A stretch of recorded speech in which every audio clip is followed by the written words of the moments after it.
Selamat pagi Bapak Ibu.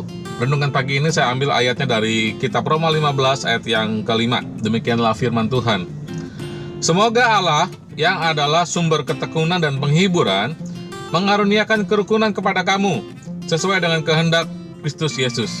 Kerukunan, sebuah situasi, suasana yang enak dan nyaman buat kita semua saling berhubungan satu sama lain, baik itu di keluarga, baik itu di komunitas, baik itu di pekerjaan gitu ya, antara manusia satu dengan manusia yang lain, semuanya rukun. Tapi ternyata kerukunan itu membutuhkan Tuhan yang menjadi sumber ketekunan dan penghiburan. Mungkin pengalaman kita ketika kita bergaul dengan orang lain, ketika kita mulai berkenalan dengan orang lain, kadang-kadang kita merasa langsung cocok. Wih, kayaknya nih cocok nih orang nih berteman dengan saya nih.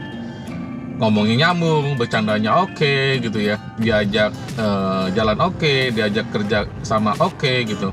Tapi itu ternyata butuh waktu untuk membuktikan bahwa kita satu sama lain tuh benar-benar bisa nyambung, bisa oke. Dalam artian bahasa yang baiknya adalah bisa rukun. Karena ternyata seiring dengan berjalannya waktu, semakin kita mengenal orang lain, semakin kita sering bersama-sama dengan orang tersebut, kita akan menemukan kelemahannya, kita akan menemukan kekurangannya, dan kadang kita juga merasa orang itu malah menjadi menyakiti kita, mengecewakan kita, menyebalkan buat kita gitu ya. Tapi kadang-kadang kita juga nggak sadar, mungkin kita juga mengecewakan, mungkin kita juga menyebalkan buat orang lain, mungkin juga kita mengecewakan orang lain.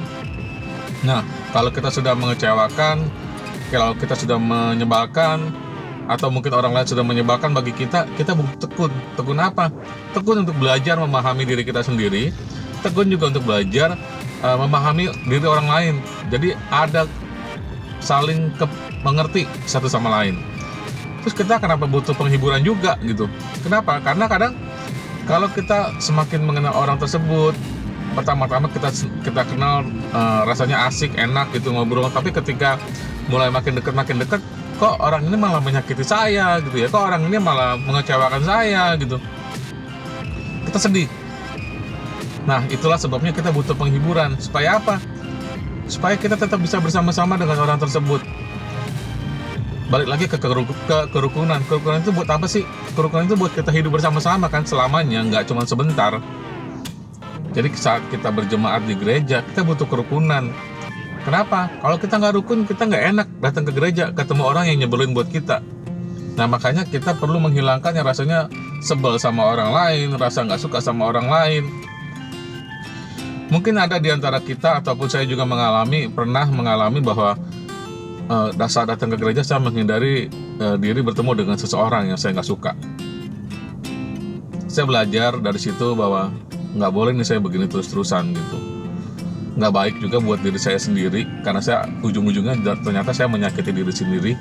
Kemudian saya jadi nggak leluasa mau melakukan pelayanan di gereja. Kenapa? Karena ada kepahitan terhadap orang lain. Yuk Bapak Ibu, kita minta sama Tuhan Yesus yang yang menjadi sumber ketekunan dan sumber penghiburan, supaya kita minta ketekunan dan penghiburan dari Tuhan, supaya kita bisa hidup rukun dengan orang lain, bisa hidup rukun dengan sesama jemaat, sesama pengerja, gembala sidang, majelis, siapapun, keluarga kita, keluarga gereja, keluarga di kantor, dimanapun.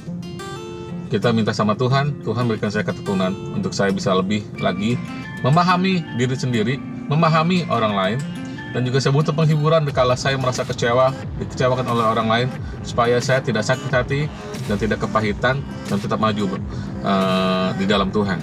Bapa dalam surga, Tuhan Yesus Roh Kudus, terima kasih Tuhan. Engkau ingatkan kepada kami untuk kami hidup rukun satu sama lain, dan untuk mencapainya kami butuh ketekunan, kami butuh penghiburan yang daripadamu ya Allah. Karuniakanlah kepada kami ketekunan dan penghiburan Tuhan.